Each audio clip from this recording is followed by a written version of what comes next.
We're half an hour away from the open in Hong Kong, Shenzhen, Shanghai. You're watching the China Show. I'm Isabelle in Macau alongside David Ingles in Hong Kong. Yep, let's get to your top stories as we wrap up this trading week. Shares across the Asia Pacific early Friday edging to the upside here as Treasury yields are stabilizing, and a sign the fiscal fears that rocked markets this week could be easing. Now, also ahead here on the show, President Trump escalating his battle with Harvard, banning international students, citing an unsafe campus and alleged links to China. We'll speak with University President Emeritus Larry Summers.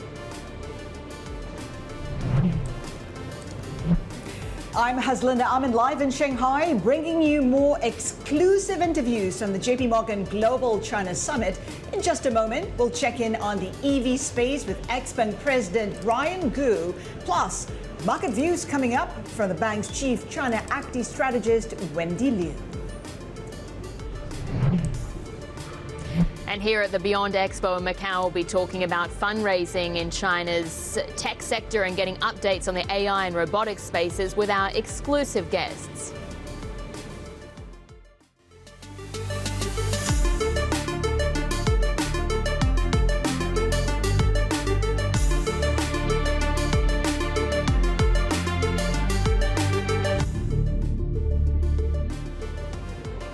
Good morning again to all our viewers. Thank you for joining us today, a full day before we sort of glide into the weekend. It's going to be an extremely busy 2 hours here in the China Show, so stay tuned for all those big conversations coming up. In the meantime, just very briefly, a state of markets right now. We're doing well on the equity markets, 0.4 of 1%. We have Taiwan coming online.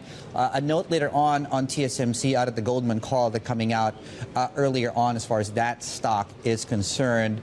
APAC bond yields, as you can see, the 10 and the 10s in Oz and also Japan slightly to the, well, we're slightly higher, actually are slightly to the downside right now. So we're just reverting back right now. U.S. 10-year yield, 4.52 right now. The core inflation numbers, I think, out of April came out of Japan just slightly above estimates. We'll talk more about that in a moment. Gold is also catching a slight bid going into the thick of the Friday session. Right, we talked about Taiwan. Let's please have a look at where we are in the currency. The reason that's important because the Thursday close actually put us on the stronger side of the close on that day that the Taiwanese dollar rocked markets globally. So currently, as we speak, 30.02, a level to watch is 29.458. That was the intraday low on dollar Taiwan that we hit back on that day on May 5th. But at the moment, of course, we're still some distance away from that as well. As you can see, we're looking at some breaking news bottom of the screens. We'll get to that in a moment here.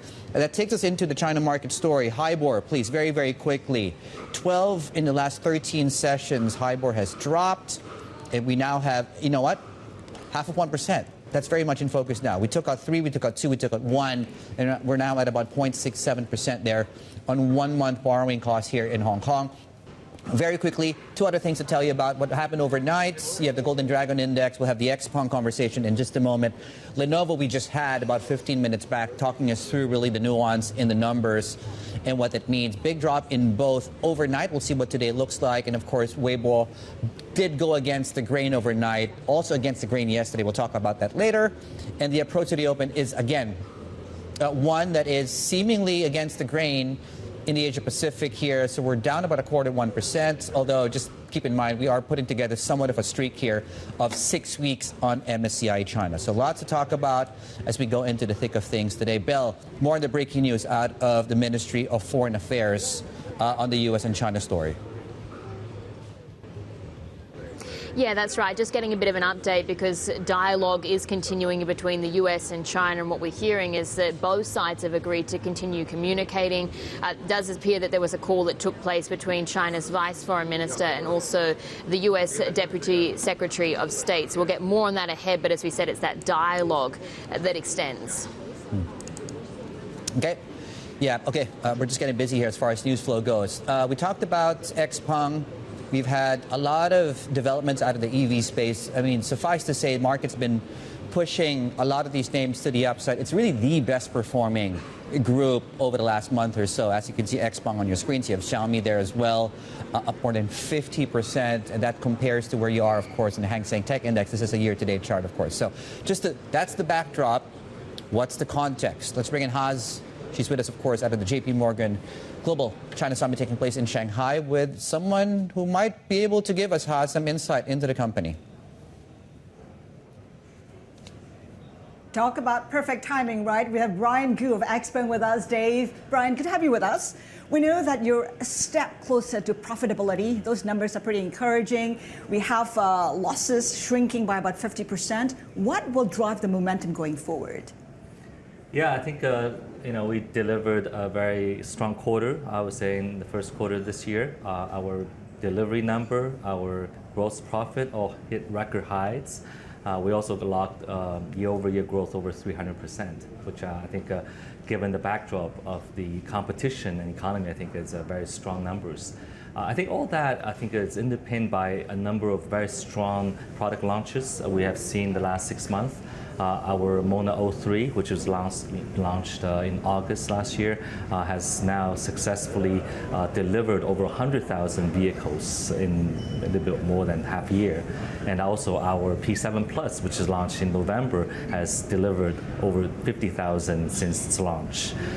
So these actually are really, actually important sort of catalyst for us to maintain the steady growth. But looking ahead, I think what we actually see is even more exciting growth coming, because we actually have 3 new models soon to be launched in the next, I would say, couple quarters. And also these models are higher priced and higher margin products.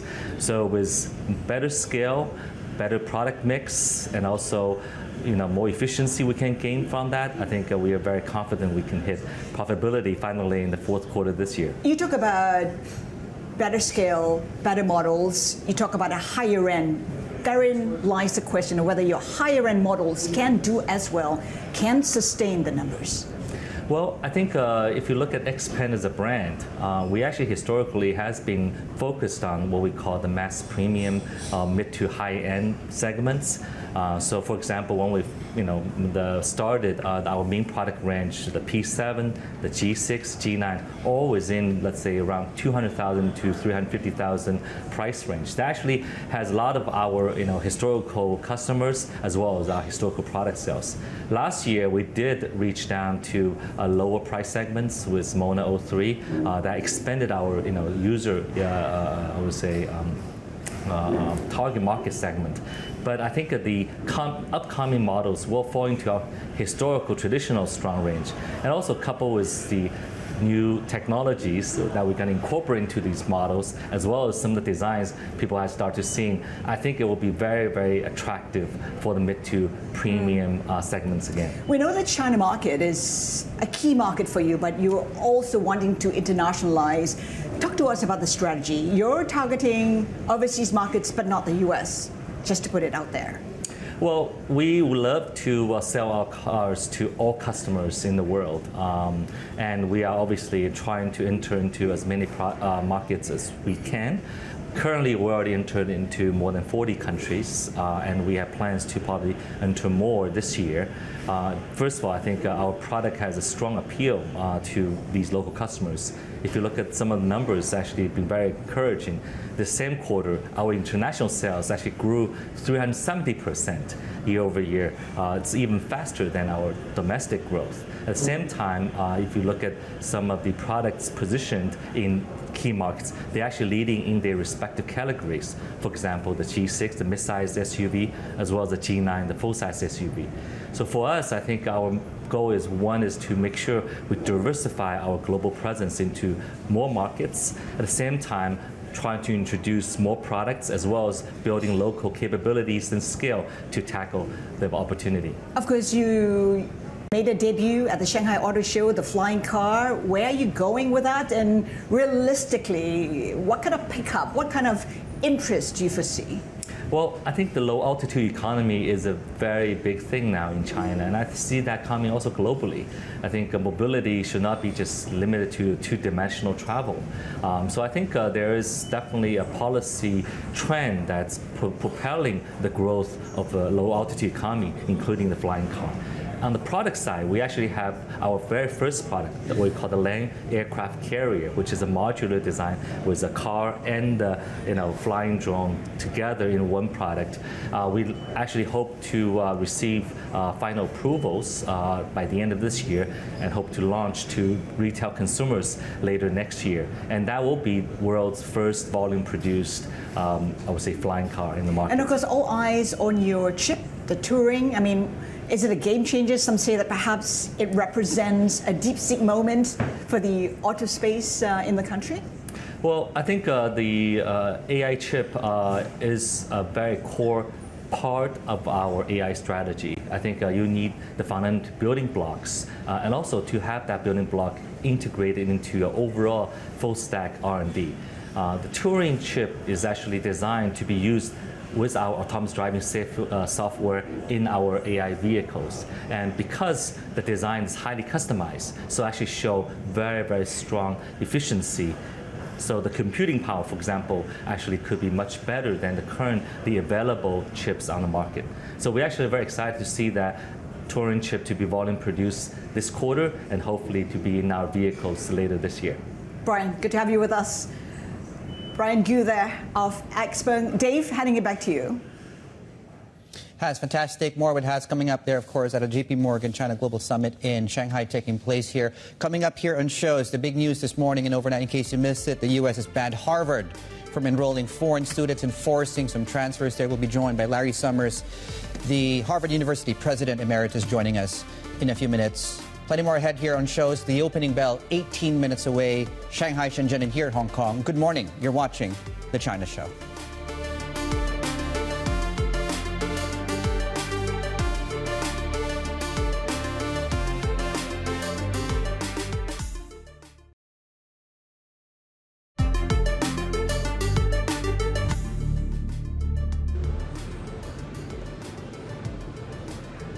You're watching The China Show, and now to really what is our top red story of the day. The Trump administration is blocking Harvard University from enrolling international students, escalating its fight with the elite U.S. college. Existing international students, who actually make up over 27% of the student body, must transfer or lose their legal status. The ruling will also compound Harvard's financial pressures after the White House cut billions of dollars in funding and future grants, David. And joining us now is former U.S. Treasury Secretary and Harvard University President Emeritus Larry Summers. Larry, good morning from the Asia Pacific. Thank you for joining us today. We've seen your post on social media. Take us through what you're thinking right now and your reaction to this. This is vicious. It is illegal. It is unwise. And it is very damaging. Why does it make any sense at all to stop 6,000 enormously talented young people who want to come to the United States to study from having that opportunity? Why is punishing them the right thing to do? What due process has attended this action against the university? The United States won World War II because of people who came to be at American universities. They invented radar, they invented the atomic bomb, and much else. Why is cutting off that kind of interchange sensible for our economy or for our national security? If the Trump administration has an objection to something Harvard is doing with respect to foreign students, let it pursue the specifics of that objection through the processes of law. But simply throwing 6,000 students out and denying the many thousands of students abroad who have dreamed of coming to study at Harvard that opportunity because they're angry about a fight on other issues, that is not the way we do things in a democratic country like the United States. I am just appalled that we would have an administration that would contemplate actions of this kind. If I had been a member of an administration where such unlawful orders had come from the White House, I would have resigned immediately. This is part of what they have been doing. It's blatantly illegal for the President of the United States to intervene in the affairs of an individual taxpayer. And that's what he did with respect to Harvard's tax status. It's blatantly illegal to pursue civil rights claims against someone without any kind of due process. Look, I have been sharply critical of Harvard on a whole range of issues. There is much that needs to be different, but that does not justify the sledgehammer approach that this administration is taking to what is vital and delicate machinery, our greatest universities. I just don't know quite what to say. And Larry, I think you make a very good point earlier on that if there is a problem, let's let the law take its course. Is it clear to you at this point in time what the specific legal violations Harvard may have committed here? No, and I'm not at all confident and rather doubt that there were any legal violations. It isn't Harvard's idea that there's privacy associated with student records. It's federal law that there's privacy protections for students who study at a university like Harvard. So I suspect that any legal violations being claimed here are pretextual and are pretext, not a reflection of reality. I don't know everything that goes on, so I can't know that for certain. But Harvard has a clear necessity right now. Resist and reform. Resist because this is the stuff of tyranny. And if an institution like Harvard, with a $52 billion endowment, with the staggering network of alumni that we have, if it can't resist these kinds of movements towards tyranny, I don't know what other American institution will be able to do that. So Harvard must start by resisting. But God knows, to say that it should resist is not to say that there are not enormous needs for reform in our university, but not this way and not with these people directing what is happening. That is law, that is decency. Resist. What are you hearing, Larry, from your circle of contacts about what the school's potential next steps are or should be? Two separate questions, I guess. I don't know what they'll be, and just to be clear for all your listeners, I am a professor at Harvard now, but I do not speak for the university. I would think that there are legal actions that we can take to block any sanctions being levied immediately on our students. And I expect that there will be appropriate legal actions taken. Certainly, I'm uncomfortable living in a country where this kind of effort, where you single out one university, which the president has condemned on political grounds for major punishment, and then you punish it in a way that didn't involve due process and that doesn't involve any tailoring of the sanction to whatever specific you are concerned about. That's not the kind of country we want to live in. The reason we have independent branches of government, an executive branch, a legislative branch, and in this context, crucial, a judicial branch of government, is so that the judicial branch of government can stop this. And in the meantime, while we, I guess, see how the chips fall and while we figure things out, professors, students, parents, school officials, I would imagine, are thinking about what they do now. And from just a practical perspective, existing foreign students at Harvard must transfer is one of the orders. How does that work practically, Larry? I hope and trust that it's not going to come to that.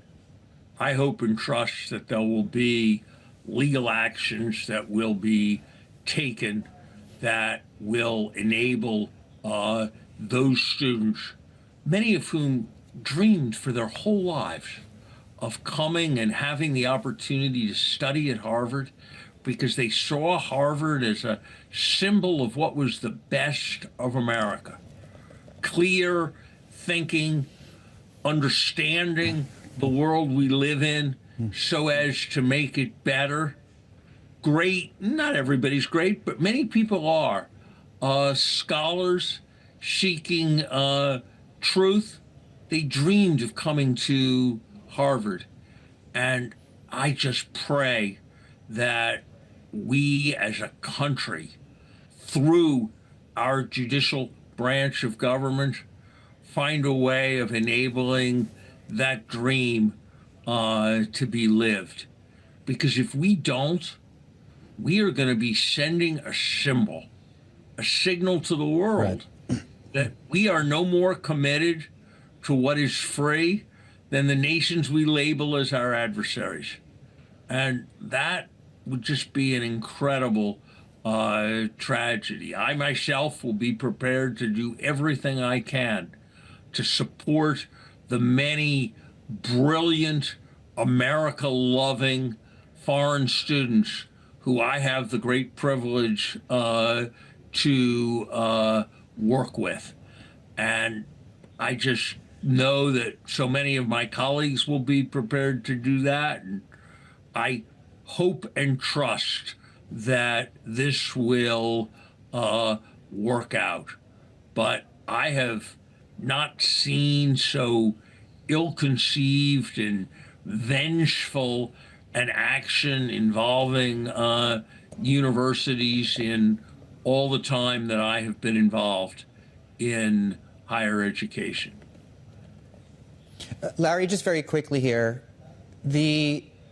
what do you think this does to the international reputation of the school? And do you suspect this will lead overall to a drop in international student applicants to U.S. universities? I think we are doing our very best as a country to help British higher education, Australian higher education, New Zealand higher education in the rest of the world.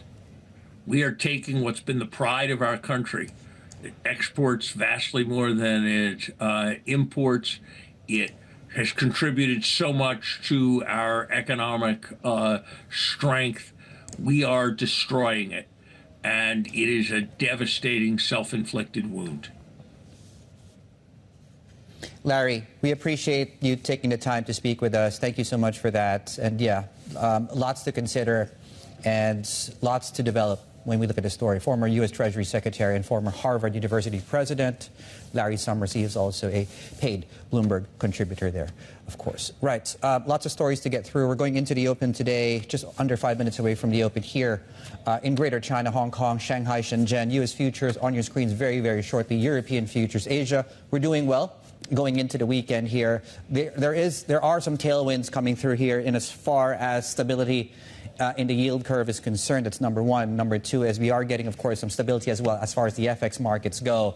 But certainly lots more to consider when you look at the dollar story of things. And really the iteration of that when you look at the Open here in Hong Kong is one where HIBOR, 1-month HIBOR, is down 12 times in the last 13 days. So one to consider, we're back below 1%.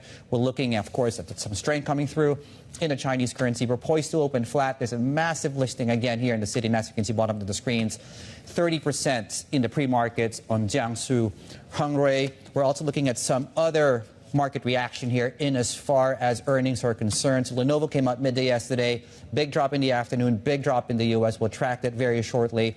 And, of course, other things on deck here as well. We have a 50-year bond auction on deck, 50 billion yuan. China auctions today. That and more. The opening bell is next. Happy Friday. You're watching The China Show.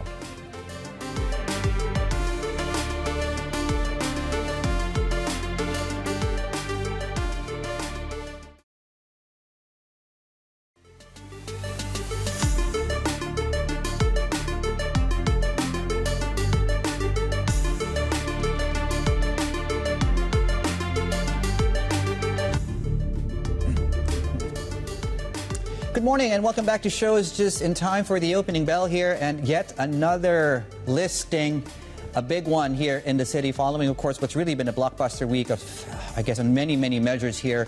You had the CATL story, and then today, in a couple of seconds on your screens, the debut here in Hong Kong, to be more specific, of Jiangsu Hengrui, which is a pharma company, of course, 20,000 employees. It's a massive listing here. We're poised to open 30% to the upside here. The company raising 1.3 billion, that's US dollars here, as listings, of course, are continuing to pick up. The listing price was at, you do the adjustment. We're looking at 57, of course, going into today. So certainly that's already a gap higher in the open here. We're looking at a price here of about 56, thereabouts here. So 34%. To the upside. It certainly comes on the heels of the blockbuster CATL listing here in the city. So it's been, I guess, in many ways a comeback of sorts. And that really goes into why is the Hong Kong dollar so strong? Why is HIBOR so low? We can get to all of that a bit later on. In the meantime, though, as you can see, it's a flat open across the mainland market. Just a note here, as you look at bond yields at 170 on the 10-year, 190 on the Chinese 30-year yield. We have a 50-year bond auction today. 2075 bonds are being auctioned today. Just keep that in mind. And we should be getting more information and details on that in about 9:30, so in about 2 hours from now. Stay tuned for that. Multi, slightly to the upside. CATL A shares on your screens as well, 0.5%. Nothing much of note. Let's change the page, please, and have a look at how the opening movements are here in the Hong Kong market. Also, nothing of note here with the exception, I guess, of dollar China. And on the Hong Kong dollar side of things, of course, you had a really big move down on dollar honky yesterday, I guess indicative of the dollar weakness coming through there. It's a mixed picture across the big tech names here. You have Baba, you have Baidu, Xiaomi, down about 1% here. And yeah, apart from that, it's so far it's a quiet day. All things equal, we are on track for a 6th week of gains on MSCI China. So it's been a decent run. In fact, even for equity markets, which are also, recovered more than enough following Liberation Day in early April. Belle, let me send it back to you. You have a conversation coming up there. Yeah, that's right. Still in Macau, still at the Beyond Expo here, but joining me this morning is China Growth Capital co-founder and venture partner Wayne Shiong. Wayne, thanks very much for joining Bloomberg Television. Now, I know you've just arrived at the conference, so we can't exactly start about how you're feeling or finding it so far, but we can start big picture because this year has really been the DeepSeek effect in China tech and that fundamental rethinking around Chinese innovation. At the same time, you've got rising US-China tensions. So which theme stands out for you more, and which one are you monitoring more closely? Well, you have to monitor both, right? And I think for DeepSeek, for us who are in China every day on a daily basis, it's not a surprise to us. We just don't know whether it's going to be Alibaba's Qianwen model, or it's going to be a Tencent's model, or it's going to be somebody else's model. And so it's not a surprise. And if you look at the general innovation capability of Chinese entrepreneurs, which has kind of proved during the past decade that China has been able to deliver results. But on the U.S. and China tension, I think it's a big shock and has been a major concern for us in the technology industry. And because in the past, for the past 20 years, we've been working really closely with Silicon Valley partners and friends, and where U.S. has been a major market for our companies. And that's something we really need to handle and cope with. How does it change your investment thesis, your investment outlook? I mean, we talk a lot about self-sufficiency, for instance. Does it change your thinking at all? Self-sufficiency, I think the only thing changed is the capital market. In the past, everything was targeted or designed to list on U.S. stock market, and nowadays we have to look at A-share alternatives or Hong Kong Stock Exchange with a slightly lower valuation and much stricter kind of requirements. For example, if you look at A-share, the founders market, basically you have to be profitable to go public. Yeah, but there are things like the stock market, for instance. There's certain regulations in Hong Kong, for instance, where you don't have to turn a profit. But I guess it's interesting what you're saying, though, that you actually are targeting different listing venues now. Yes. Yeah. Yeah, that's true. But if you look at a stock market, there are there used to be 5 listing guidelines, and now the number 5 was not really valid, which is, well, number 5 was actually the chapter we're going after, because we're backing technology companies, especially deep technology companies, which took them a long time to grow into profitability. And number 5, chapter 5, is for that category of companies. And now that chapter 5 is kind of in a dormant right now stage. And so we're pivoting to Hong Kong, and of course with the rising 18C chapter, of course for biotech it's 18A chapter, then those companies can really get a smoother exits. And this year, Hong Kong is definitely coming back, and we have probably 5 or 6 companies in the pipeline for Hong Kong listing. I'm sure the Hong Kong Stock Exchange will be glad to hear about that as well. But yeah, it's been a good year for listings for HKEX. Sectors that are standing out to you in particular, which ones right now? Now, it's pretty much all around AI this year, especially this year, right? So deep tech, after the DeepSeek impact, and I think everybody has to really focus on what China can deliver on AI side.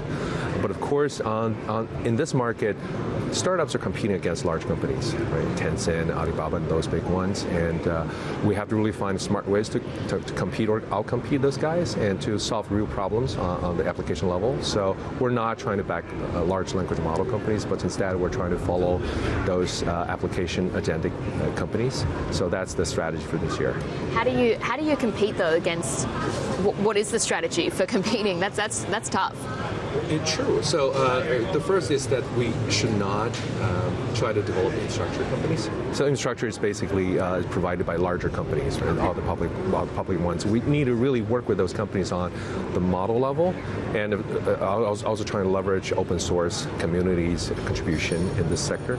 And also we need to identify vertical problems, because China, US, although on a very high level people think, oh, they're identical, whatever happens in the US will eventually happen in China on the technology application space, but it's actually not. And for example, software in China is a very small industry, very unlike US. You have huge SaaS market, and well, basically AI is eating software, and like 10 years ago, software is eating the world. Now AI is trying to replace software. And in China, I think it's probably going to be like what mobile has taken over the place of landline to become the daily communication tool for people. So AI is going to be taking place of software for people in China. So, for example, you have Toast in China, in the U.S., which is kind of collect payment from small merchants for those large platforms. But in China, we don't have that. We have Meituan. We have those large companies providing infrastructure. So the ecosystem has been very different from U.S. to China. So I guess from that perspective, we need to follow companies that can really tackle Chinese problems on a commercial application level. So on that point then, the companies that you speak to, what are you most focused on? Because there's sort of indigenous innovation that comes from China, and then there's innovation, like some of the companies I've spoken to at this event, for instance. It's interesting how they reference their technology, which is hardware, but they're referencing it in ways like, this is the Vision Pro, so they're still referencing American technology. Which ones are you more interested in? I think in general, we're still trying to catch up with U.S. technology. Because if you see those companies, so there are rare cases, for example, DJI is an exception, but most of the companies are following US-defined categories, right? So if you look at Vision Pro, you look at all those smart wearable companies, and those companies were usually defined in the US, in Silicon Valley first. But China catch up really quickly on the engineering side. They're usually delivering a better engineered product on a lower cost. I think that's the playbook for China. And today, I think it's still happening that way. So we're trying to leverage the IP or the talent from Beijing, Shanghai, and trying to combine those talent with the engineering capabilities in Shenzhen to learn how to work companies. On the topic of talent and the people that you invest in, one of the stories that we're gauging reaction to today is this really major announcement in the US overnight that they're looking to ban Harvard from enrolling foreigners. Right. When you meet with founders, which education background are you interested in? Because for a long time it was that focus on the Ivy League, but in today's world everyone's learning about Zhejiang, for instance, Beijing University. Yeah. Which ones are you most focused on? It's a very interesting topic because from what we saw, especially this year, so I'm not sure if you've heard of a company called Manus. Yes, Manus. Right, yeah, Manus. Yeah. Manus is a company in Wuhan roughly delivering the first general agentic product in the market, and right now it's pivoting to the US market. And if you look at the background of the founders, and it's not the typical Ivy League schools, and it's not Tsinghua Beida in China, it's not Harvard, MIT, Stanford in the US. It's a good school in China, and I think that's what Jensen Huang has mentioned as a democratization of AI, not just on the technology side, but also on the talent side. It's happening quickly, so it's not just Beijing and Shanghai. Things are happening in Wuhan, happening in Xiamen. All those really talented young people develop similar technologies. All right, a little bit more agnostic. Maybe we can talk a little bit more about Manus as well after this, but that's Wayne Shiong there, co-founder and venture partner of China Growth Capital. And we'll have more from the Beyond expert coming up as well, Dave.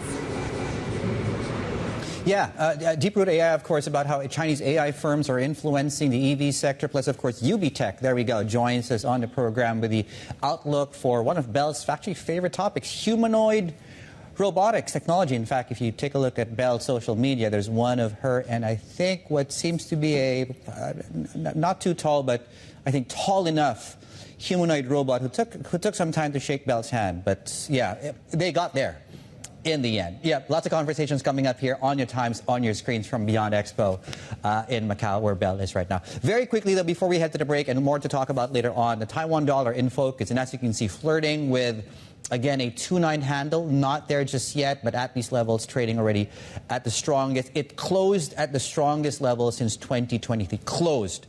Intraday, though, that's a separate story because we did get, of course, into the 29s on May the 5th. Plenty more ahead. This is The China Show.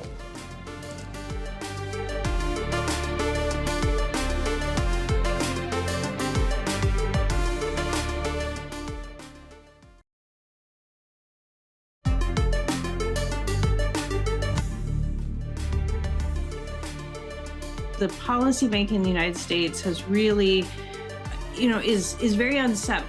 We've seen a lot of executive actions coming from the president, from tariffs to downsizing the federal government, and now we have the one big beautiful bill working its way through Congress that is historic in its size and scope, and it has, I think right now there's a moment of market investors maybe being unsettled by the fact that it really does not appear to be making good on the idea of fiscal discipline or trying to rein in the deficit spending.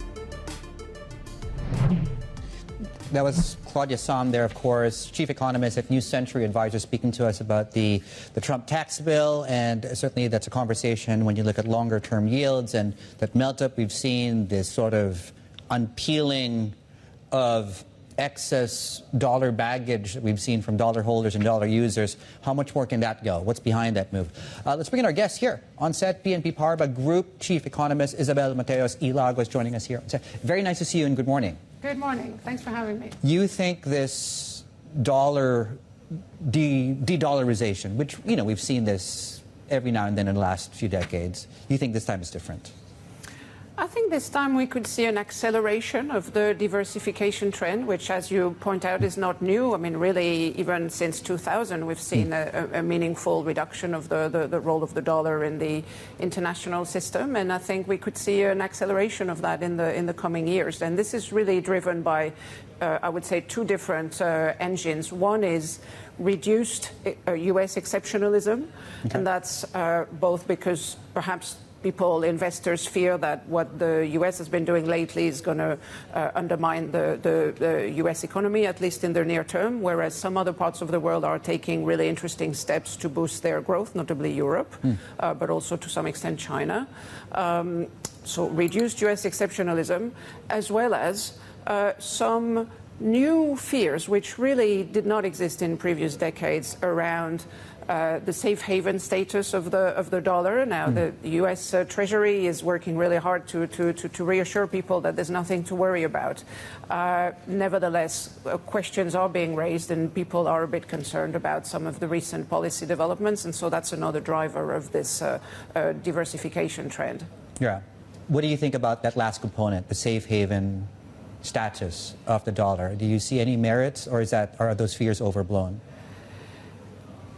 Look, the thing is, the actions of the U.S. administration itself, whether it be attacks on the independence of the Fed, whether it be publishing papers that speak of weaponizing the dollar in relationships with trade partners, these themselves have invited these questions to be asked. Right.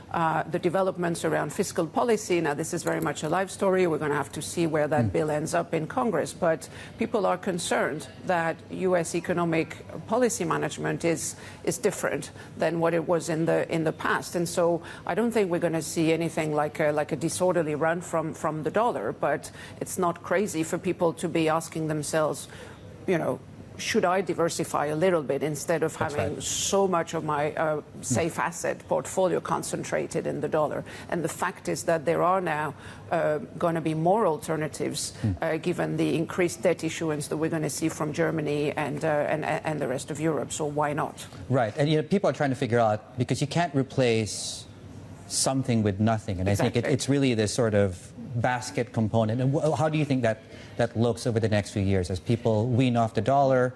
Is it the euro? Is it more of the euro, more of the yen, more of the Chinese currency?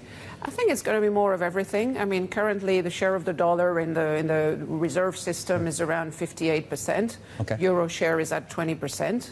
Now, dollar share was at 70% just at the turn of the century, so right. It's already come down quite a bit.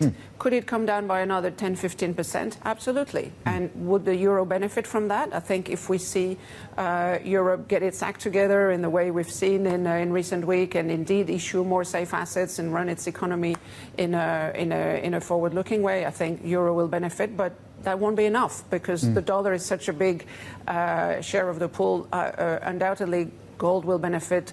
Other reserve currencies or quasi-reserve currencies are going to benefit as well. We're going to see a more diversified system. I guess just to pivot to maybe the more current and the here and now, what are your expectations for the global economy this year? Amid tariff conversations, how do you think we end up in let's call it 8 months? Look, it was interesting to see the G7 communique overnight. First of all, the fact that there was a communique. Yes, that was the other thing. Because that was somewhat in doubt earlier in the week. I think it was a show of unity, and it was a strong signal from the G7 finance ministers and central bank governors to reassure market and to reassure all the economic agents that, look, there's still a kind of steering group for the global economy. We want to reduce uncertainty. We want to work together on reducing global imbalances, reducing various sources of distortion that have impacted the functioning of the global economy. And just the fact that there is this communique and the emphasis on everything that brings these countries together, as opposed to the more acrimonious debates on tariff, I think that was positive. I think it signaled that the U.S. And everybody else wants to resolve the tensions and the uncertainties caused by the tariffs. Probably it's going to take a bit longer to resolve that uncertainty, because I think the EU in particular, but as well China, as well Japan, are not going to want to just cave in to whatever the US demands. So I think we should prepare ourselves for potentially difficult and a bit longer discussions, particularly with the EU and China. But our central scenario is that indeed uncertainty continues to recede. Tariffs settle at a level which is not too different from the current level, and that allows everybody to move on, and economic activity that's been a little bit frozen by all this uncertainty to start stabilizing and pick up towards the end of the year. But it's been, the whole tariff saga has been a big negative shock for confidence for the global economy. But hopefully between the measures taken domestically by all the U.S. partners and the progress in the talks, we should be able to have a better second half of the year. At longer term, let's assume we do get trade agreements that allow, again, to your point, tariffs to come down to a point where trade can resume reasonably. What do you think well, how do you think the economic relationships will eventually look between the large European economies and mainland China? So Germany, France, Spain, Italy. How does that sort of block and those linkages, do they get closer longer term?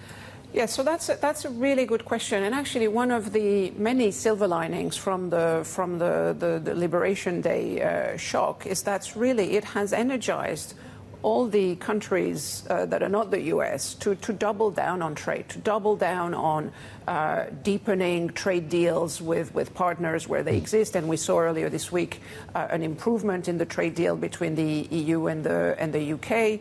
And you know, the EU is now contemplating maybe joining the CPTPP. So there is this desire from everybody other than the US to deepen trade relationships.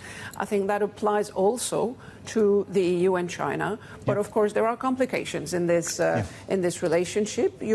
Some in Europe feel that China is not playing fair in some areas, and so it's not going to want to be naive in this rebuilding or deepening of the trade relationship with China. And I think the Europe is going to want to maintain a collaborative relationship with China, but it's going to want the rules to be fair, and so that's going to require some tough conversations, I expect. I mean, there is a final question. There is a notion that exports from China to other trading partners will increase, and that might be a source of disinflation. Do you agree with that notion? Is that something we should be expecting short term?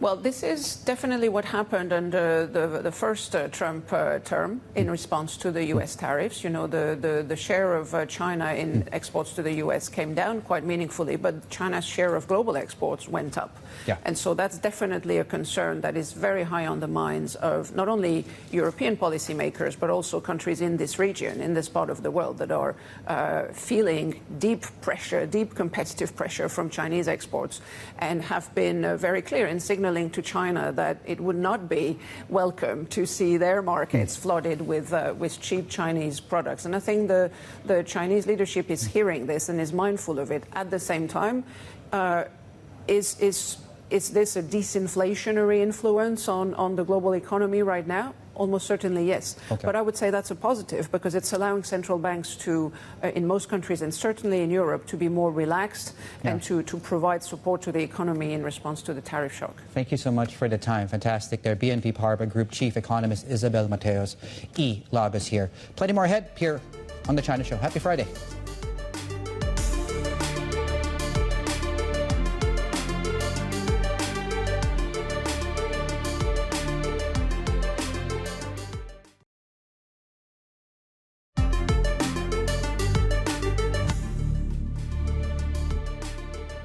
Welcome back. Just a focus on the Philippines and the Philippine peso. Peso, as you can see, is, currently on the stronger side from the cutoff. It's on the weaker side compared to before the cutoff. Lots of conversations coming through in the Philippines, of course, the cabinet secretaries, the resignation there of a few key names. And just right now, the central bank governor, Eli Remolona, flagging 2 more cuts in the key rate this year. Plenty more ahead. This is The China Show.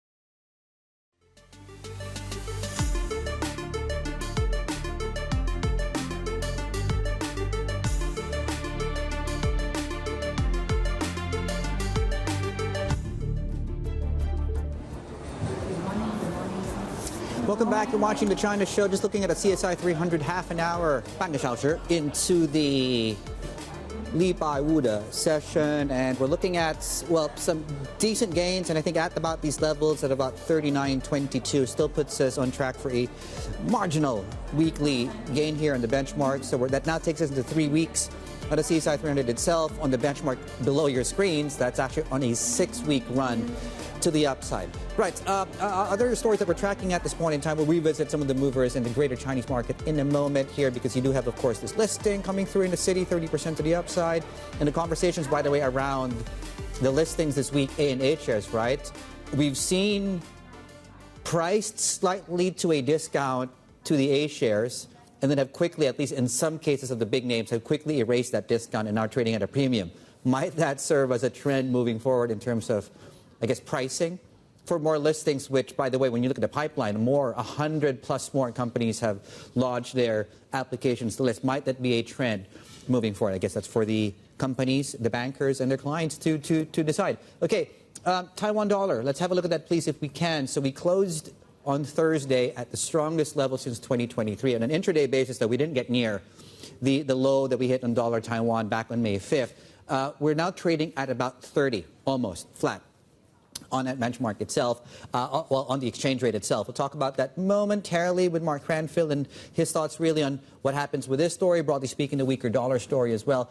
Treasuries, stable, which is a good thing, providing a platform for risk assets to at least breathe somewhat of a sigh of relief. And as you can see, we're down just about across the curve here. We're down about 1.5 on the 2, almost 1 on the 30-year. So near 5%, which is a good thing because we were near 5.1, 5.11 just 48 hours back. Right, same story, but the JGB curve where you have a couple of things at play. You have a core CPI, which came in slightly above estimates. You have a 10-year yield, which is getting extremely close to the highs recently, which takes you back almost, again, this is almost a decade story, and a 40-year yield, which I believe we have an auction of the 40-year next week. So I guess that's a next week's story, but just keep that in mind because the auctions of late have been anything but encouraging for bond bulls out there. Very quickly, the mood across the Asia-Pacific is one of, I guess in many ways, a Friday mood. There we go, 0.4%. Most are on the upside. TSMC is a stock that we're tracking in Taiwan specifically on the back of that. I think it's a downgrade coming out of Goldman. US 10, we talked about that. Yields in Australia are down. Gold is still catching a bid right now. Mark Cranfield is with us out of our MLive team to talk us through the market action. Mark, I want to ask you actually about this. There have been concerns about liquidity in the JGB markets. They've come up this week, and I wonder where your head is on that. Well, our colleague Simon White has written a very detailed piece, Macroscope, his weekly column, and he goes into, for people on the terminal can certainly find that, for a lot more information on his concerns about the lack of liquidity in the Japanese market. And obviously, a part of that is the fact that the Bank of Japan still own an enormous share of the market, and their position is getting worse because they own a lot of these bonds when yields were significantly lower. So on a mark-to-market basis, they're sitting with extremely heavy losses, and that will also be reflected in where some of the life insurance companies hold bonds and probably some of the banks as well. So that's partly behind what some people are calling a buyer's strike at the long end of the market, particularly since we came into this fiscal year. We're seeing that the people who normally invest in the 20, 30, 40-year sector of the market are really not interested at all. They're holding back. There are foreign buyers, but most of that they're swapping back into their home currency, so that's not really helping the market very much. So it looks as though they're targeting even higher yields before they get involved. There's some speculation that the 40-year yield may need to go to 4%. We're a long way from that yet, but maybe that's the kind of area where we will see. And as you say, there's an auction of 40-year bonds next week, so maybe we are heading towards that 4% kind of threshold. At the same time, you've had two Bank of Japan speakers, including the governor, just in the past 24 hours, taking a fairly relaxed approach to the market. They say it's up to the market to decide where yields go. They don't see any urgency for them to step in, and they're happy continuing to reduce their purchases of bonds. So they're not getting any help from official areas as well. So you feed that into a major market, one of the most important bond markets in the world, at the same time as the Treasury yield curve is steepening as well, and that's going to feed through into European markets, to other parts of the world. So it's not just Japan in isolation, but Japan is big enough and important enough to affect everybody. And for now, there's nothing in sight to really turn this around. It looks as though it's just going to play out when eventually yields reach a point where they're just so attractive on a relative value that people step in. We don't seem to be there yet. And Mark, you mentioned the moves we're seeing in treasuries and certainly reflecting the US fiscal concerns, but what's interesting is it's definitely not showing up in the equity space, or not nearly to the same degree. And Dave was just saying about sort of the Friday move in markets, but we're on track now for a 6th straight week of gains. So when do you think that those concerns start to show up in Asian equities in particular? Probably at the point where it becomes disorderly. So far, the moves in yields they're happening on a regular basis, but you can't really say that the market has lost control. And we would probably see a lot more. We see more frequent talking from the central bankers, from the finance ministers. If they heighten the number of times they jawbone the market, then you can say, okay, things are getting pretty serious, and the officials here are watching very closely.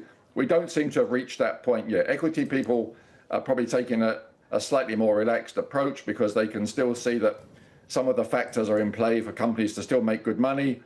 They're beating inflation targets, so they can continue to enjoy that. Of course, I think David mentioned this earlier in the program as well. You reach a stage where the absolute level of yields starts to infringe upon the equity market because dividends can't match what you're getting in the bond market, which in theory is a risk-free environment, although it doesn't look very risk-free right now. But certainly people can say, I can lock in 5% or higher for a long period of time.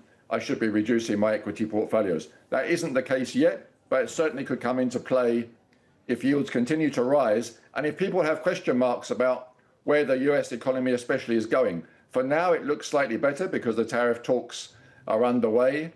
But if there's a change of heart in America, if they go back to the high levels of tariffs that we saw earlier in the year, then the US recession risks are back on the table. The game changes altogether. It's a very fluid situation. Investors need to be watching everything very closely as they normally do. But for now, trying to predict more than 3 months ahead must be very difficult for portfolio managers.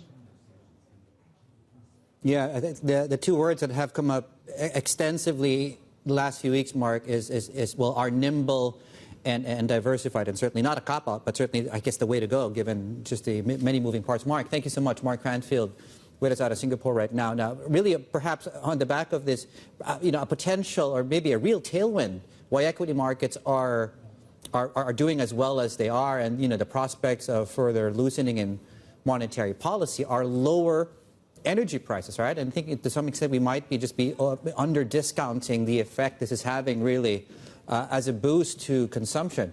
And we've learned here at Bloomberg that OPEC Plus members are, here we go, discussing a third consecutive increase in oil output in July. Now, a final decision is due to be taken on the 1st of next month. Let's bring in Stephen Stapczynski, who leads our Asia energy coverage, to talk us through why, Stephen, they're looking at increasing output even further when we know that the energy market and demand is wanting at this point.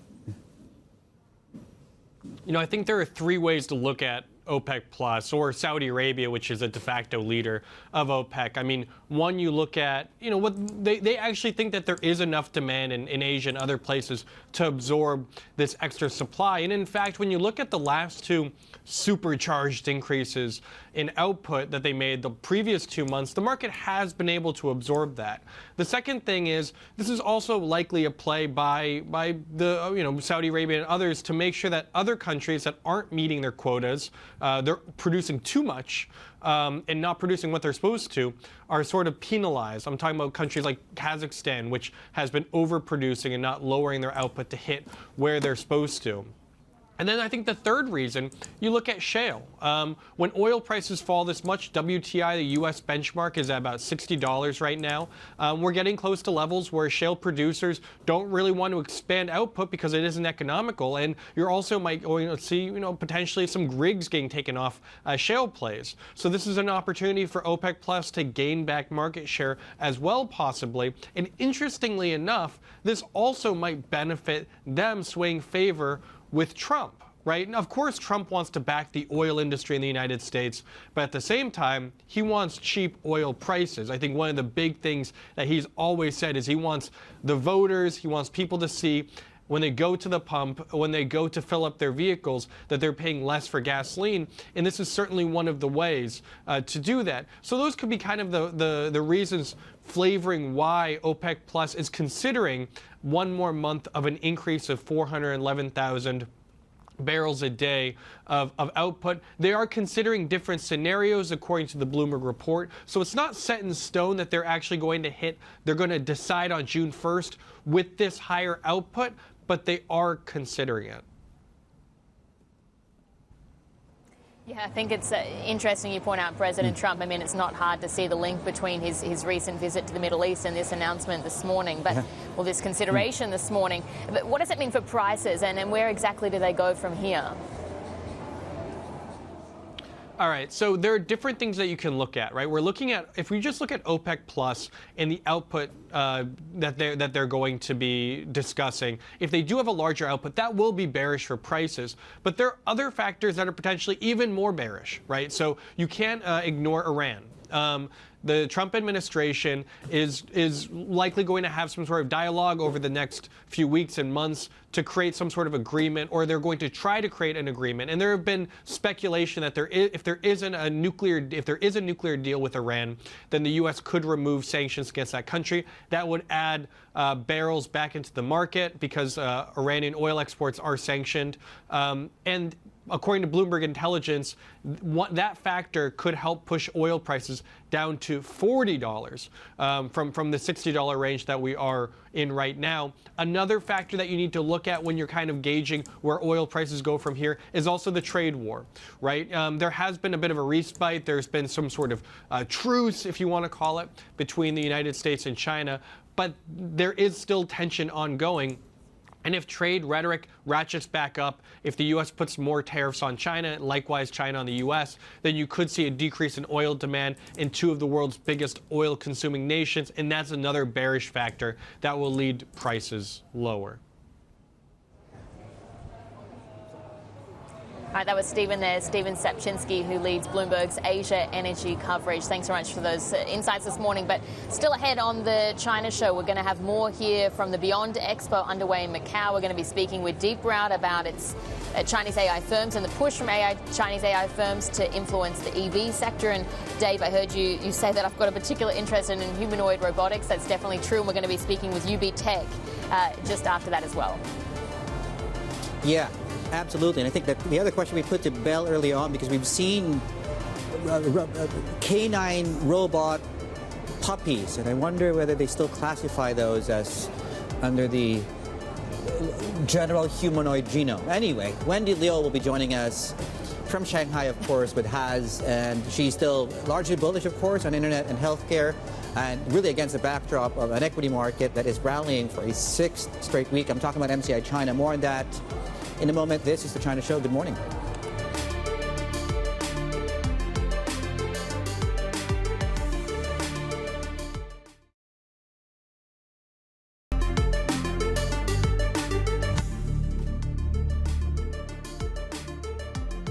Good morning. Welcome back. You're watching the China Show. We're doing okay, decently well. In equity markets, a price on the way up. Hang Seng, CSI, it's been a big listing week, of course, here in Hong Kong. And MSCI China put together, we're now up for a sixth week going into the weekend. Let's cross it over now to the JPMorgan Global China Summit in Shanghai. And Has, of course, is there for a conversation around these markets, Has. Did you say HSI? Yeah, that's right. Up, what, something like 16% year to date, Dave? Let's get perspective, insights. JPMorgan Chief China Equity Strategist Wendy Liu is with us. What a run for the HSI, right? I mean, when you take a look at CATL, I mean, it ended the day higher by 16%. Today's pharmaceutical IPO debut also up by a massive 20%. It does seem like China is back, especially when it comes to H shares. I would 100% agree. I think China had this down cycle, as you said, Linda, from 21 to early 24. Earnings have come back, and particularly in some of the key sectors where we see very strong growth. Not for the overall economy, which is sort of stable, and there are also problem areas, but the new growth areas have been quite impressive. And so it just shows when people can buy quality companies in size, there is demand. How much more upside? When you take a look at earnings, they seem pretty encouraging. Where are valuations? What can we expect by the end of the year? Okay, so our forecast on MSCI China is that the bullish case will get to 89 on the ringgit, and right now it's mid-70s, so there's a double-digit upside. I think the arrival of that kind of a outlook or that kind of outcome going to have to be something getting completed on U.S.-China trade negotiations, and so this geopolitical uncertainty is clear. Now, on the single stocks, I think there will be much better upside because H-share is a place that is quite straightforward. The market will reward companies that can grow EPS, and you're going to have a little bit of margin or expansion that helps, and multiples would expand along with that. So we look out for which sectors can produce the best earnings, and communications is one, internet, media. Discretionary is one, and healthcare actually produced better growth than those two. But in the aggregate, the index, MSCI China, is only forecasting about 8.3% EPS growth year over year for 25. So it's a very large deceleration vis-a-vis 14 in 23 and 16 in 24. So I think the consensus might need to come up with that estimate because AI, efficiency, cost reduction would help us to get to a higher number. Valuation, as you said, is fair vis-a-vis 10-year historical average, so it's an upside on both. Yeah, but I'm just wondering how much of that AI play has already played out. You take a look at Asia as a whole, tech has led the rally. The same story for China and Hong Kong as well. How much of that has already been played out, and how much of it is based on fundamentals? How much of it is based on sentiment? That's a very good question. I think the AI rally clearly initially focused on hardware. Then it went to the periphery, the edge, right? And then a few other things like software and etc. So what I think their sustainability is the vertical plays that are using AI to enhance their current businesses. And where there are pure AI plays, we've seen a lot of expansion in the multiples. And not so much so PE, because sometimes there's no E, but it's PS, right? And so we did a study back in 2023 on what is the maximum PS. It seems to be 25 times for very big companies, you know, at the peak of the secular growth. Yeah, 25 times. Interesting when you see the gap between H and A. In fact, the gap is the biggest since 2008. What will it take for A to play catch-up? It's going to take quite a bit. I think A, if we look at CSI 300's value outperformed growth from 21 to September of 24. Now it's growth. And if I look at the earnings growth, last 2 years, 8 years, CSI 300, no growth, okay? And then we've gotten aggregate about 30% growth, just under 30% growth for MSCI China. So it is clear that we get better preference for MSCI China. And also the equities in the Hong Kong market, they're discounted according to the US 10-year yield. A-share discounted to the US, the China 10-year yield. So for the Chinese money to buy H, they get better valuation. So I think this is going to stay for a little bit. What are the other themes? We talk about tech. You like internet. Healthcare, perhaps one area we should be looking at? Yeah, healthcare, I mean, what recent transactions have shown is that the biotech or the innovative drug ecosystem in China is cost competitive. So in an environment where US pharmaceuticals are thinking about maybe lowering some of the drug costs, right? That competitiveness is going to be able to be quite helpful and tap into that growth opportunity. And so this is what people are seeing now, and then pricing these assets accordingly. Okay. Yeah. Wendy, good to have you with us. Thank you for having me. JPMorgan Chief China Equity Strategist Wendy Liu there. Dave, yeah, there's still opportunities if you're looking for H shares, further upside, she says. Yeah, I think 17%. 17% was the projection there out of Wendy. She just told Haas that, of course, that was JPMorgan's chief China strategist, but Haas, of course, in Shanghai. In fact, we've put that on a graphic for you and how that looks. 89 from the current level is 17%. So that takes us more than a few years back to about mid-2021. Plenty more ahead. This is The China Show.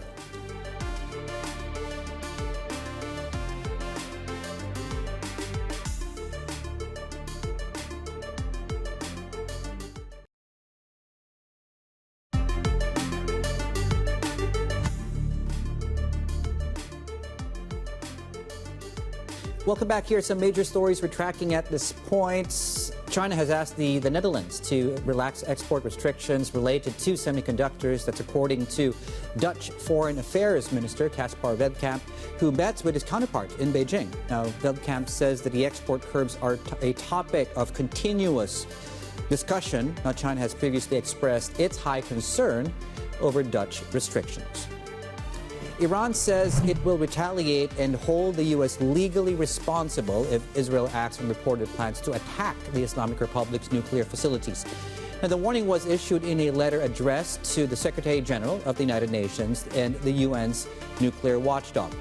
Iranian Foreign Minister Abbas Araghchi urged them to take effective measures against Israeli threats.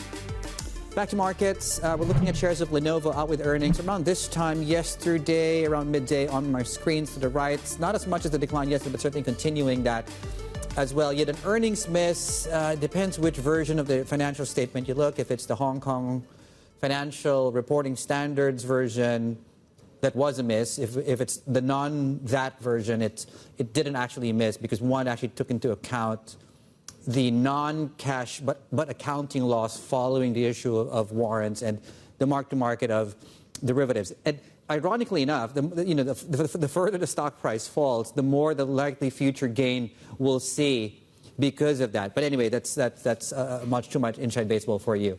Down about a third of 1%. Country Garden, New World, both bid on the back of some favorable news as far as both go. You have a restructuring on the former, and you have more bank support financing for the latter. Very quickly, Asian computing stocks on the up.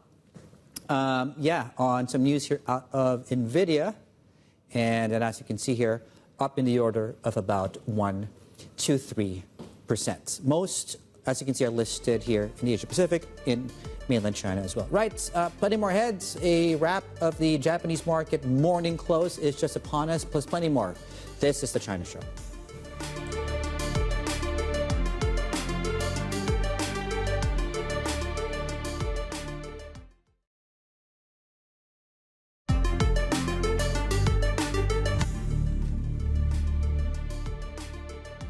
Welcome back. We're just going into the Japanese lunch break. Excuse me. And we're looking at the regional benchmark up 0.5%. We're doing better, outperforming across most sectors, in fact, on the Japanese market, 0.7%. Again, it's a yield story where we're flirting with sort of multi-decade highs. We're not there just yet. We're coming off, wrapping up week where we did get a fairly disappointing and being extremely generous and kind with that description on the 20-year.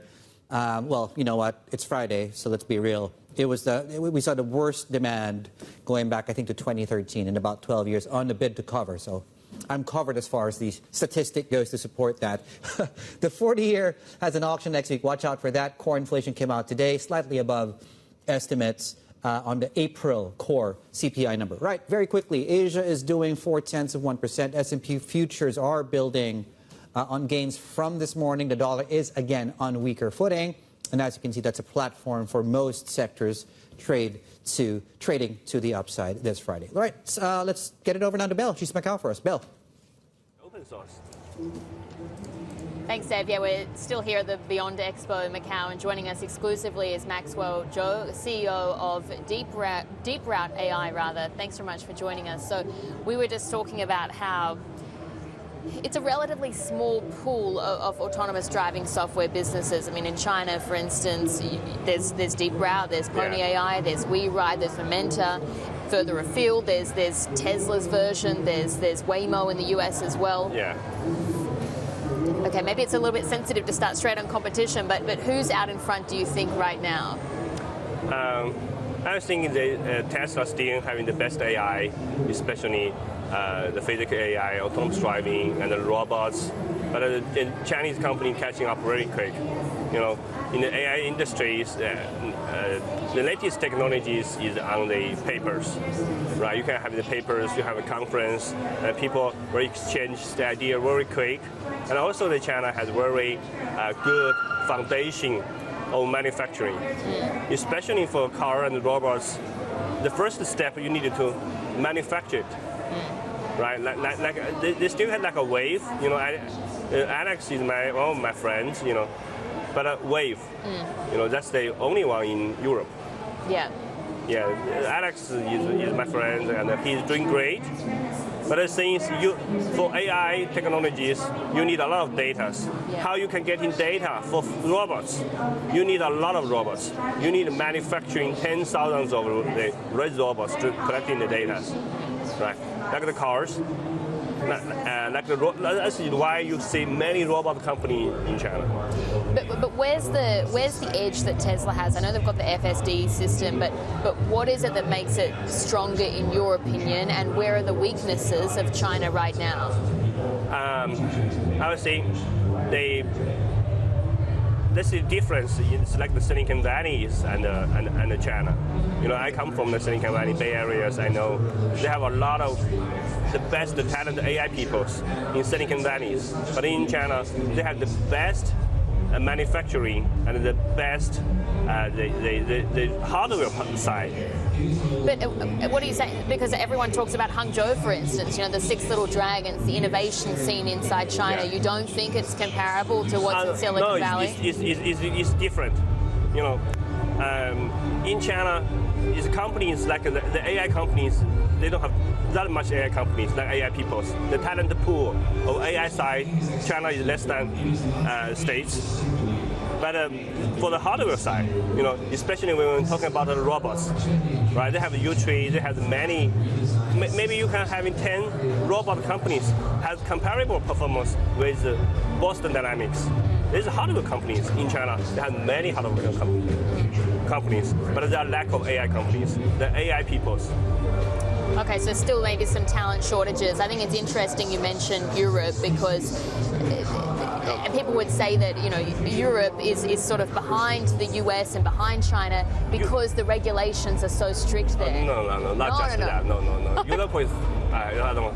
Okay, we'll move on. But what I do want to talk about regulations in the Chinese market. When the people are talking about, especially in the AI, it's changing. Normally they don't talk too much about Europe. Yeah, they will talk about China, States. Yeah, exactly, and that's what I want to talk about as well. U.S. and China, but particularly on the regulation side, because there was the accident, and I'm talking more about regulations that you face as a business. There was the accident with Xiaomi in March, and it unfortunately resulted in fatalities, and there's been question marks over regulations in China. Maybe there's going to be, or there are now, some tighter rules in the mainland. How does that affect your business? I was saying the regulation is good.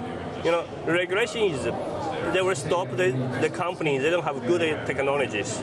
Right? For company like DeepRoute, we can provide the software really reliable, really safe. That is good for a company like us. So in China, maybe they have 10.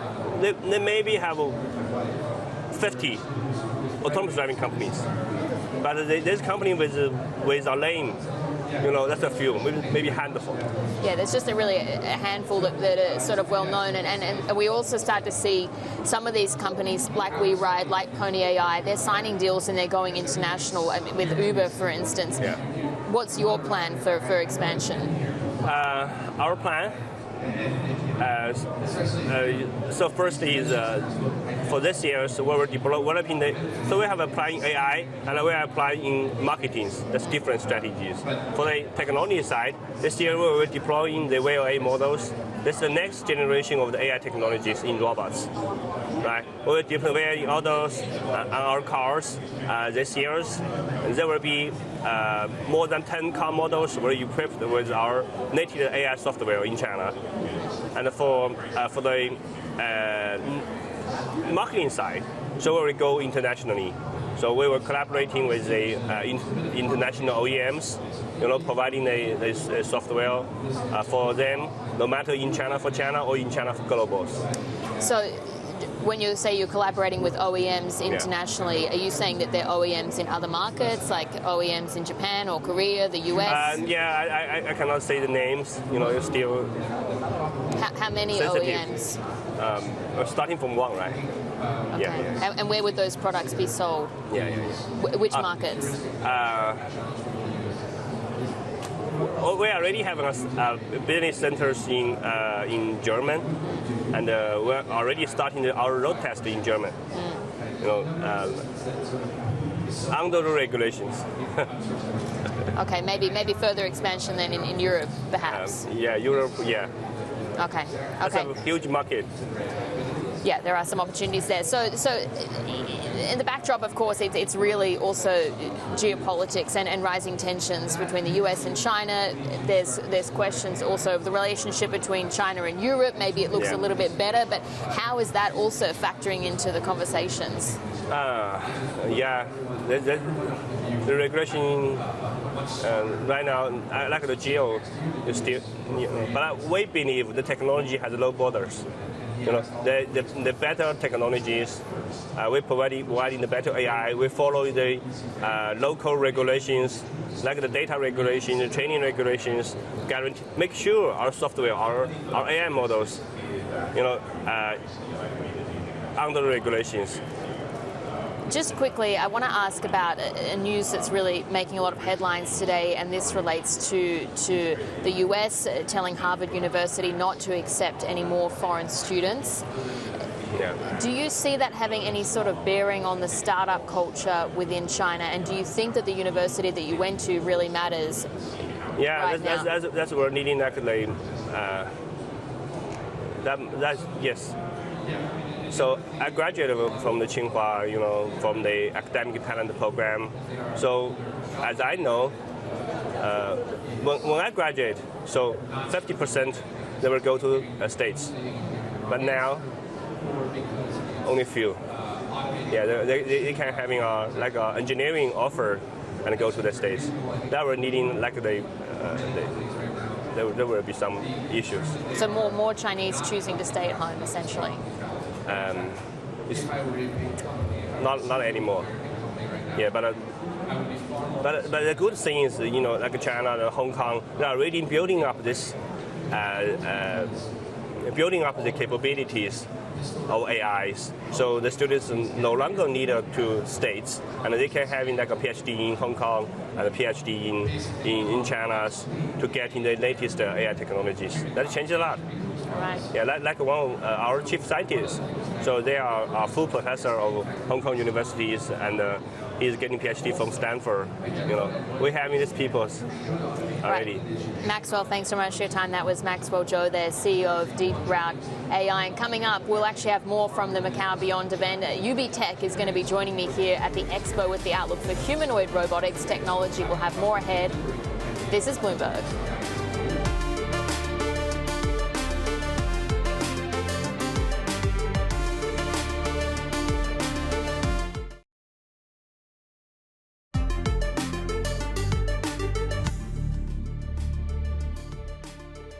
Welcome back. Here are some major stories that we're following in China's tech sector. So let's start things off with BYD here. So the company has, get this, sold more EVs in Europe than Tesla for the first time. It's overtaking the American brand that's long held, of course, the lead in that specific market.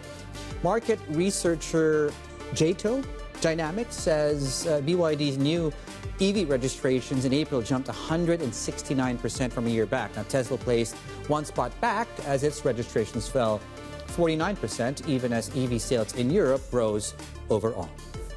Now, Xiaomi founder Lei Jun has unveiled, the company's plans here for the first SUV and its Xpeng O1 chip designed to power, of course, a new generation of devices. Now, the showcase highlighting here Xiaomi's efforts to expand its really growing portfolio of technology and move past a much publicized EV accident that cast doubt on his expertise. Now, Lei also announced plans to invest $28 billion in R&D over the next 5 years.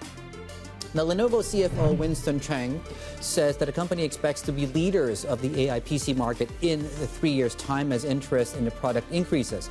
But the company shares fell the most in over a month yesterday and continued to see some weakness today. That's after a worse than expected drop in net income, reflecting a competitive pressures in the AI server and also the PC markets. While Lenovo did post, of course, a fourth straight quarter of double-digit revenue growth, net income of $90 million was less than half the average estimate. Well, it's an exceptional year. We're really underpinned by the AI trend in the market going on. In the PC side, AI PC is the talk of town for the last year. Obviously, very initial year and the initial stages, but that's tracking very well, slightly ahead of our initial estimates. Clearly, as component prices, key component prices to power AI PC come down, and also the important software application also improve, I think that adoption rate is going to increase. And we're estimating to be 60% of the overall market in 2 years' time. All right, let's continue our coverage from the Beyond Expo here in Macau. Joining us is Michael Tam. He's Chief Brand Officer at UBTech. That's a Hong Kong-listed company focused on robots and intelligent logistics. And Michael, thanks for joining us this morning. UBTech, I mean, it's really one of the best-known names in the robotics space. There are, though, a lot of different robotics companies here that are exhibiting. So tell us about the competitive pressures that you face now that humanoids are really going into sort of more of the mainstream. Yeah. We established 13 years ago, so we focus on the human robot. So AI and human robot is together to push what we call the made in China into the next level. So right now we are focused in the EV, the electric car manufacturing. How we can bring the human robot into the new manufacturing is very important. To bring what we call the new productive forces into the made in China. Right now, we cooperated with most of the EV big names, like the BYD, like the what we call the Audi, the Volkswagen in China, and also we cooperate with the Foxconn and Shunfeng. So in different areas, also the EV and also the logistic. And also like the Foxconn is the manufacturing leading brand in the world. The main focus on this is because the human robot is establish the new productive forces and building a new forms of the manufacturing for the next level. So to meet that kind of demand, how many robots or how many humanoids are you producing this year, and what as well as your target for next year, 2026? We are aiming to produce 1,000 human robots for this year. So right now, this month and this week, we are delivering 20 human robots into the Dongfeng Liuqi in Liuzhong. So this is the first deployment of the human robot into the productive life in manufacturing in the world. So step by step, we are bringing in more than 1,000 human robots into the manufacturing industries. So this is for this year. For next year, we are aiming to bring the 1,000 human robot into 10,000. So we are aiming to 10,000 human robots for next year. You're planning a 10-fold increase in your production. For sure. How do you manage to do that? That's a real challenge. Right now, we already have the most scenarios in the EV. So for this stage, we are testing, we are launching the human robots in different factories and testing human robots into the logistic testing. They are in the different tasks in the manufacturing. This is the key stage for us to bring 1,000 to 10,000. But do you have 10,000 orders already booked, or are you looking for new customers to buy these products as well? Right now we have a lot of orders from the EV car industries. So this is a very incremental demand. But of the 10,000 that you're planning to manufacture next year, do you already have customers for those 10,000, or you need to find new ones? We already have the demand. We have the customer demand. We have a lot of the orders already on hand. So we are preparing for the production of the human robot for next year. And when it comes to production, do you face any challenges? Are there any parts? Some people might say that the software side is a challenge. What are the biggest obstacles ahead for you to be able to meet that 10,000 target? It's quite a challenging task. The main challenge for bringing so many human robots into the factory is how we can use this. It is a useful tool for the manufacturing. So we are testing in different tasks, different scenario. Is preparing for increase the numbers of the deployment of the human robot into the manufacturing. So does that mean that you work with customers like Foxconn, for instance, or BYD? Do you work with them directly to then sort of map out their factories, understand and help them really create, I guess, a roadmap of how that many robots could be introduced? Actually, it's a co-work. It's not only created by UBTech. We study the demands from the like the BYD. We study the demands from the Foxconn. We work very closely with their innovative department, and also together with the manufacturing production line as well. And this demand is raised by the car manufacturers, and then we're working together and co-creating together and work together to make human robot is useful in the manufacturing lines. I mean, as I said, there's really a lot of different humanoid startups here, and China seems to have developed quite a strong lead in the humanoid space. But what is the advantage that China has against other countries, and how far ahead do you think China is right now? Maybe put it in years. Actually, there's hundreds of the new funded human robot companies in the past 2 years in China, in mainland China. So it's the numbers, huge numbers of the new creative. So it's quite a diversified community of the human robot here in mainland China. The major reason for this is driven by AI, driven by like the LLM, the big models. It makes our human robot more smarter than before, and understanding and can reasoning more about the real world, the physical world. So that's made we step forward and step faster to bringing human robot into the real scenario, bring into the industrial usage. That's very important. It's driven by AI, and that make China is the biggest application deployment of the human robot.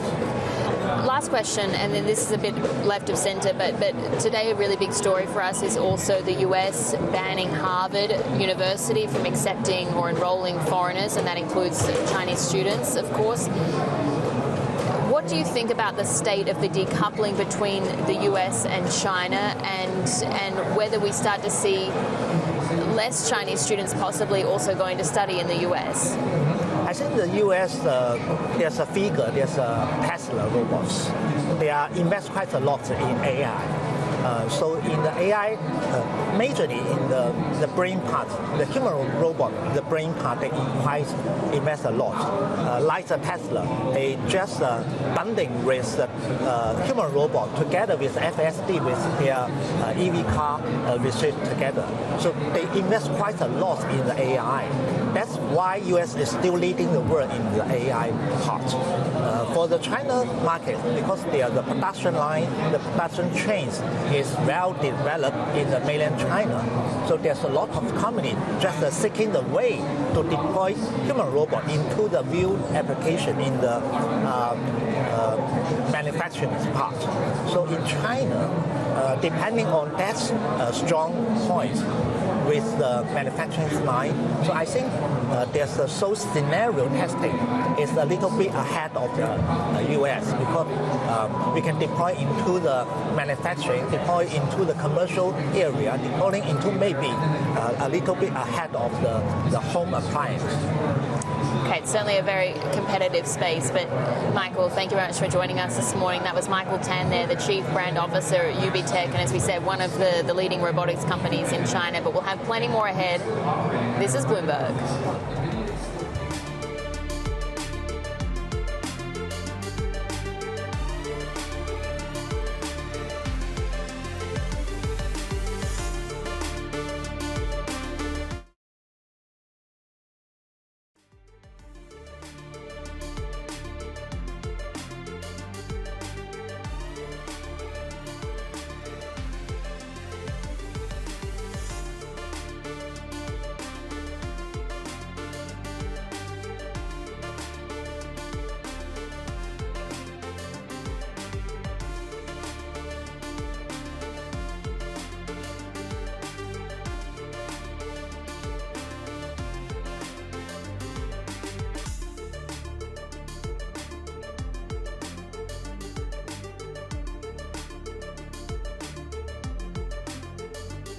Okay, we're looking at this, I'm losing count already, but this is, of course, another big listing in Hong Kong.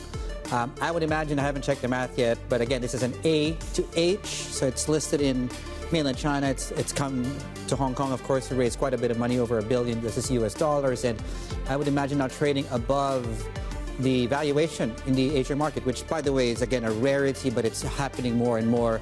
This is one, of course. CATL is another, of course, big one this week. Two things to watch before I let you guys go. HIBOR, 12 and 13 sessions down. We could get a 13 and 14th coming up. That comes out in the next hour. And we have a 50-year bond auction coming through. Details should be coming in the next hour or so out of China. 50 billion renminbi in 50-year bonds, I believe, to be auctioned out on Friday. That's it from us here on The China Show. Say hello to the team as we make our way into the weekend. Happy Friday to all of you. We'll see you all on Monday.